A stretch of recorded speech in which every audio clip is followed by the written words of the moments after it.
That'll work, I guess. It's not what I wanted. Whew. Welcome back, folks.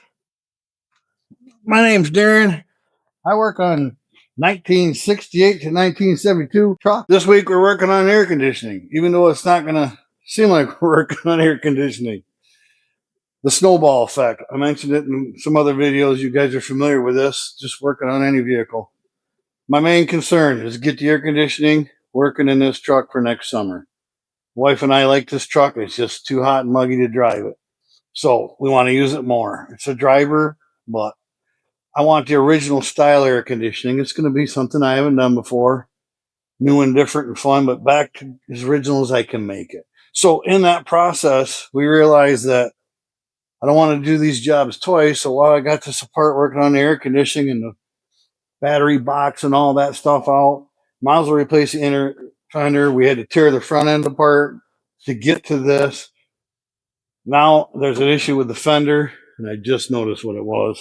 It rattles, and I don't like it. So while we're this deep, we might as well do the fender, which means you have to take the hood off.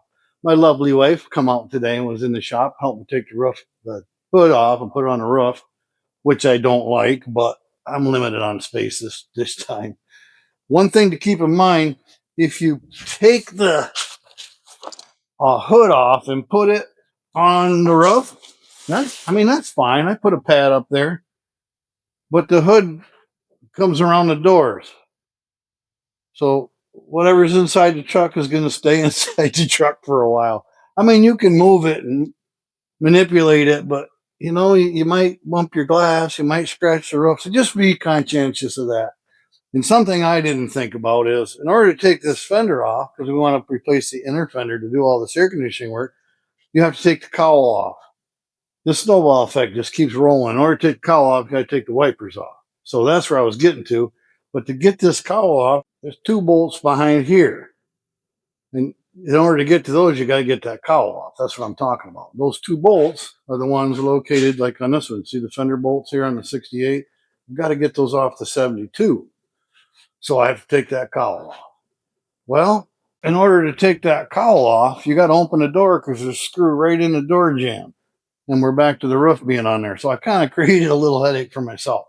But before we continue on, we get right to work. I want to mention real quick, one of my viewers, Jeff, has offered to do some editing for me. He says he's not an editor. He doesn't do it by profession, but so far what I see is really good work. So you notice the changes? That's not me. I don't know anything about computers, although I'm learning. I don't want to, but I'm learning. Anyhow, thank you so much, Jeff. I appreciate you. Let's get this cowl off. Now, I got the bolts out, and every bolt has come loose easy, except one down there is easy to cut, and the one underneath the fender, I'll show you in a minute, that I couldn't get. I got it loose, but it would not come out. But today's my lucky day. It went pretty good. I'll show you in a minute. So let's wiggle this cowl off here, which I probably should have done off camera. It'll be fine.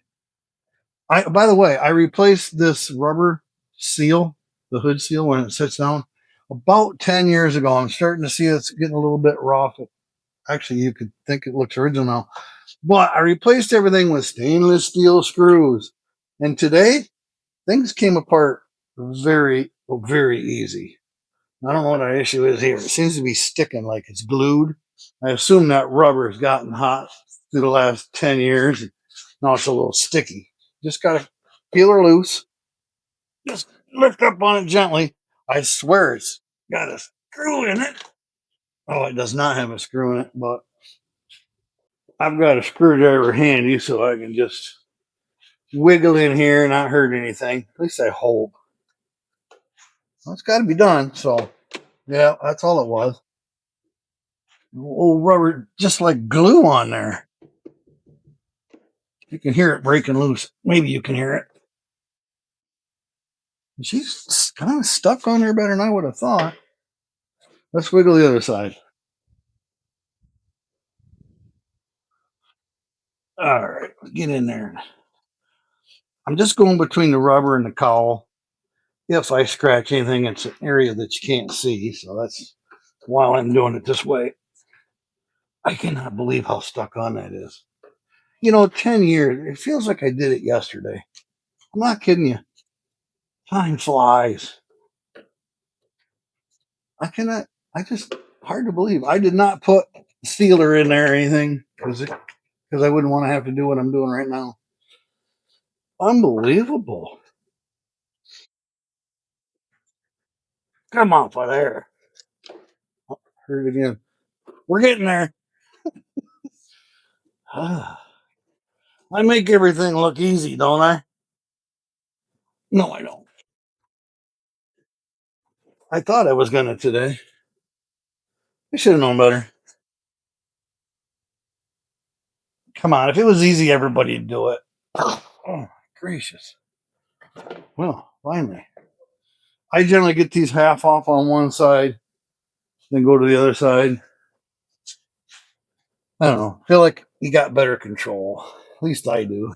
You can watch these go through the holes. Oh, what do we got? You're making me look stupid in front of my friends. Something's still holding that bugging thing. I don't know. I'm lost. I have no idea what's going on. I took them all out. I don't really want to pry anything else. I'm going to. I just don't want to.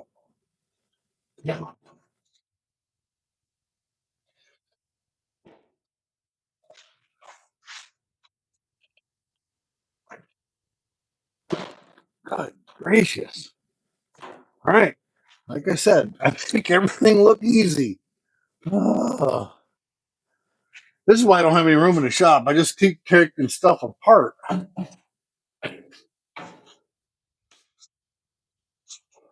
We're getting there. It's a good time to check, fish around for leaves. It looks like I have one in there. You might want to check your windshield washer hoses, make sure they're not rotted. I've already been in here, like I said, 10 years ago, and I recoated and painted, made sure I didn't have any rusting going on underneath there, which I did, but I cleaned it and recoated it. All right, let's get this fender off. Oh, by the way, there'll be shims under this to hold that all together. I don't know what to do with them. I'm probably going to leave these shims right here on this side so I know where they go, and I'll double check that side. Keep track of those shims. It'll save you from getting it all out of whack later. I didn't have any shims on this side, but I had two on this side. I don't know. They're the original GM shims, so let's take those four bolts out. That can't be too difficult, could it? Wrench. Oh, gracious. Now we're getting to the good stuff. I'm going to leave that hinge right on the fender because I don't believe it's going to get in my way, but it probably will. Again, I see there's two shims in on this fender, just like we did on the 68 a couple weeks back. Pretty common to have them on the fenders. Yeah. For these bolts never being out, I have been amazed how many have come loose for me. I think I've ground off two out of all of this. And most commonly, my wrench is just close to my fender here. The most common bolt problem you're going to have is the inner to the outer, this lip. It's just constantly getting water, salt, whatever you got on it. So I wanted to break all those loose before I brought you guys along, and they all came loose. It was, I don't know, just a blessed day for me. Yeah, get that out of my socket. It's kind of fun tearing something apart that nobody's messed with since it was built. I probably should have an extension on that. Give me a second, because I just want to keep. I'll grab two. I just want to keep my wrench away from my paint here. I know the paint isn't that great, but I don't want it more chipped up than it already is. So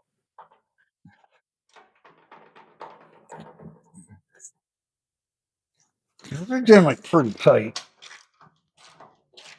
Well, if everything goes right, this fender should come off here in a minute. I'm going to leave this part way hooked up so we can get these bolts from underneath. I don't know how many there is. I did count all these on one of the trucks, and there's a surprising amount of bolts holding these together. They were not shy. Wrong bolt, wrong wrench. They were not shy with the bolts back in the 70s. Oh, she's getting loose. I like that. Now you could probably use a power, wrench of some sort on this. The only reason I'm not doing it is you have to pull the tire off. So I didn't feel like taking more stuff apart today just to do this. But I'm like, well, they're long bolts. I don't think it was necessary to make them that long. It's holding a piece of sheet metal, the inner fender to the outer. So here we go.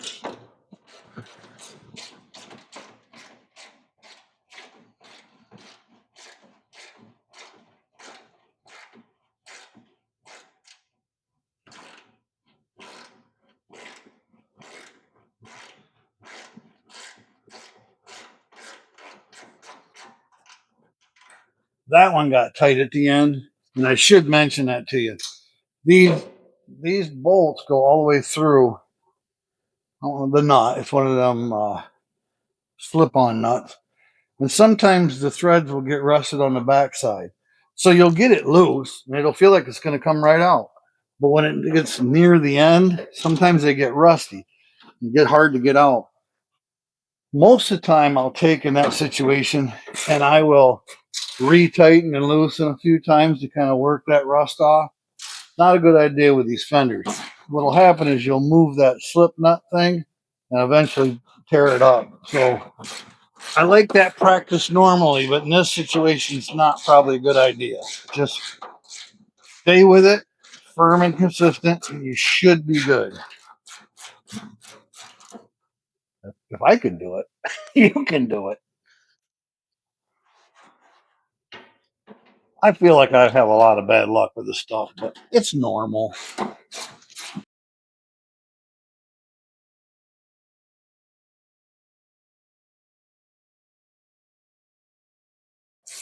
That's what, 4 already?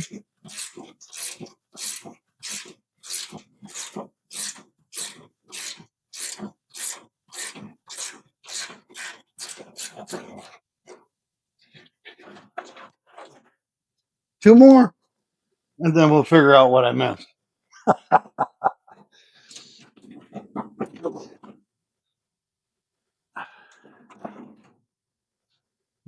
This one's tight. Oh, it went. I hope I can get it.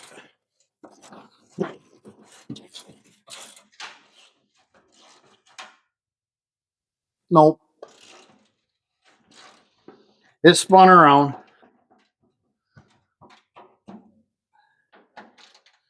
So, you know how they say there's always one in every crowd? Another old phrase. Basically meaning, yeah, I'm not even going to explain that one.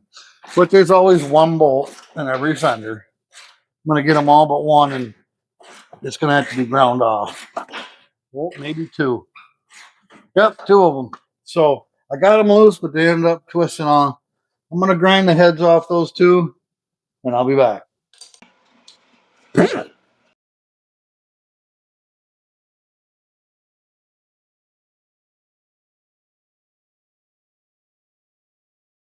Okay, I've got the bolts heads ground off, and I got to thinking, I did all that, and it's fine, but I'm going to attempt to take the outer fender off with the inner still connected. If you wanted to take them off separately, there's two bolts right about here that you access from the bottom to take those two loose. I'm going to try to pull this off together. We'll see how it goes. If not, I'll do them separately. Well, here we go.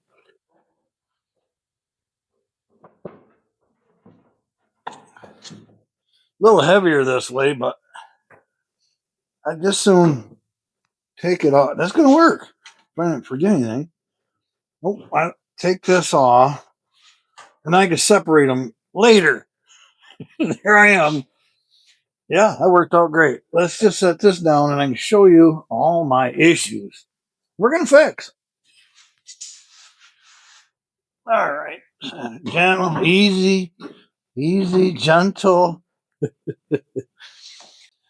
This is what was causing the rattle because this section of the fender is rotted out on the inside. You don't see it on the outside, but it wouldn't take too many more years. I think it would be an issue. But right here is supposed to be a large nut that's bolted to the body of the truck, and that's just been banging under there. You can see some rubbing up in here, banging down there, and it did sound like it was the hood, which would be here. So that banging right there was probably what made me think it was the hood. So I'll disassemble this. We'll get that all fixed up. No big deal. And then, of course, we got the front part of it over here that's all rotted out. Whatever. This is the issue you're going to have. This is common. I've gotten lucky with these so far. But you're looking right in here. This bolt comes in from the back. And I got it loose, as you can see. The problem is all the threads are so rusted up, they'll never go through. Doesn't really matter. I end up twisting it off anyway, which got the fender off. You could, probably get back there with a torch, cut that head off, but there's no room for a grinder. That's a tough one right there. But we got it. We do have some other concerns. Nothing I'm too worried about. That's why I use the word concern. You can see a little rust here, but I think that's where the fender's been banging all along. But I'm not worried about that. That's rock solid. We have our classic rust here at the bottom where all the debris falls down. Now this is clean. I cleaned it out and I coated the inside. I'll do something with these little pinholes. But this surface rust and all this is solid enough. I'm not going to get into a big project here. I'm just going to tar coat this up. I'll clean the rust off. I'll probably use a rust converter and I'll tar coat this maybe all the way up here. Nobody's ever going to see it. It's going to be coated that way where it doesn't rust. I can get in around this drain trough and I can tar coat all that. Probably unnecessary. It's all really solid, but I don't want to be here again. I don't want to deal with it again. It also looks like, if I'm noticing right here is a shiny spot of metal. So that fender was either rubbing there or at least touching there. I might hit that with a hammer just so we don't get some kind of goofy rubbing going down the road. This could be hit with a rubber hammer too, just to make sure it doesn't rub on that fender. That's where you get squeaks and noises, stuff like that. It's bolted tight enough you probably wouldn't, but just to make sure. The other thing I wanted to address is up here. When we took, you weren't here for this part because I don't want to bore you with it. And sometimes it goes easy, sometimes it doesn't. When you take your wipers off, I like to get a hunk of this rubber. Mud flat material. This happens to come from, I don't know, TSC or Family Farm or something, farm store, just a roll of it. It wasn't that expensive and I use it all the time. It's good for motor mounts and core supports. Anytime you just need a thin piece of rubber, good stuff. But I put that rubber down on that cowl, and then you can pry on that windshield wiper. They just pry and wiggle off, but that's just an idea. Thought I'd show it to you. We got the fender off. Let's take a look at this thing and what we got to do. It looks really good. I'm very happy with what I'm looking at, seeing. Down in this area, and all my ball joints, tie rods, and all were good. We got quite a bit of grease up in here, more than I like to see. But all that tells me is the last guy and me have been greasing it plenty. It doesn't hurt anything. I might clean that off before I put it back together. But again, way better to have too much grease than too little on this particular part. It doesn't have a cage seal or anything that you would blow out. These are designed to just flow through. So that's probably why everything's in good shape. But our floor pan, rock solid. Everything's in good shape. I don't see anything out of the ordinary under here. Nothing that's rusty or needs to be dealt with. Yeah, sure, I'll tar coat everything off. I mean, it's 50 years old. It didn't rust out, but I'm here. It doesn't take that long. Might even clean the frame up and some things. Easy access. Yeah, nobody has the time for all this stuff, but take the time. It's never going to be easier than right now. So that's my suggestion to you. I'm going to replace the radiator hoses and stuff. I always used to tell people, it's one thing to break down on your way to work and you got to call in sick and deal with your broken vehicle. At least you didn't have to go to work that day. But it's quite another thing to break down when you're out having fun. when you're on vacation, when you're on your day off, then you ruin a whole day off. So that's always kind of been my attitude. When you have a toy or something you enjoy, you're going to spend your weekend or your vacation time on, even though it doesn't make sense on the surface, that's the vehicle I want in the best shape possible. My daily driver, where you got to get to work, I can miss one day of work once in a while. I don't mind at all. But I'm retired now, so let's not even worry about that anymore. I want to thank you guys for coming today, checking things out, watching the video. Hopefully you enjoy these new videos. And I was going to just put out a regular video this week, but I have a feeling I'm going to need Jeff's help this week. My videos didn't go as smooth as they normally do. So we'll see how that goes. Thanks again, Jeff. Thank you guys for coming. You're the ones that basically make this. I make the videos, but without you guys, if I had 10, 15, 20, or even 100 viewers, it'd be tough. It would be hard to keep making these videos and doing this, but you guys make it all worthwhile. So thanks for coming and thanks for watching. And I mean that from the heart. That's all for this week, folks. Thanks for coming. I hope you had a little bit of fun. We'll see you next week. All right, I got to go.